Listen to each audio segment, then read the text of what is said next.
भारताचा पहिला अर्थसंकल्प 7 एप्रिल 1860 रोजी भारतीय परिषदेचे वित्त सदस्य जेम्स विल्सन यांनी सादर केला होता. द इकॉनॉमिस्ट वृत्तपत्राचे ते संस्थापक होते. पहिला अर्थसंकल्प सादर करण्यात आला तेव्हा भारत त्यावेळी ब्रिटिश राजवटीत होता. हा अर्थसंकल्प 1857च्या बंडानंतर भारतात ब्रिटिश प्रशासनाला आलेल्या आर्थिक अडचणींना प्रतिसाद होता. हे जाणून घेणे मनोरंजक आहे की भारताने आत्तापर्यंत 77 नियमित बजेट आणि 14 अंतरिम बजेट पाहिले आहेत आणि एकूण 91 केंद्रीय अर्थसंकल्प आजपर्यंत संसदेत मांडले गेले आहेत. हे वर्ष 92वे केंद्रीय अर्थसंकल्प असेल. भारताला स्वातंत्र्य मिळाल्यानंतर पहिला केंद्रीय अर्थसंकल्प 26 नोव्हेंबर 1947 रोजी स्वतंत्र भारताचे पहिले अर्थमंत्री R.K. षण्मुखम चेट्टी यांनी सादर केला. आपल्या अर्थसंकल्पीय भाषणात षण्मुखम चेट्टी म्हणाले, "मी स्वतंत्र भारताचा पहिला अर्थसंकल्प सादर करण्यासाठी उठलो आहे.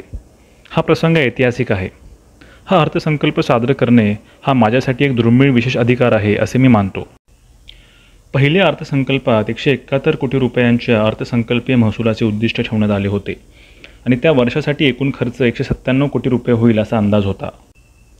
भारताच्या इतिहासातील सर्वात लांब अर्थसंकल्पीय भाषण देण्याचा विक्रम सध्याच्या अर्थमंत्री निर्मला सीतारामन यांच्या नावावर आहे.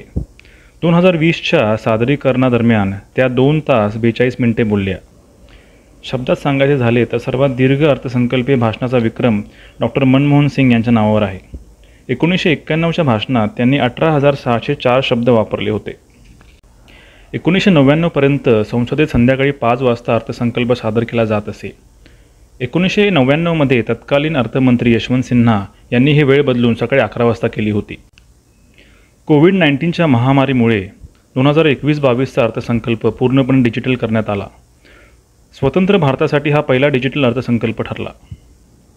वर्तमान अर्थमंत्री निर्मला सीतारामन या इंदिरा गांधींनंतर भारतीय अर्थसंकल्प सादर करणाऱ्या दुसऱ्या महिला आहेत.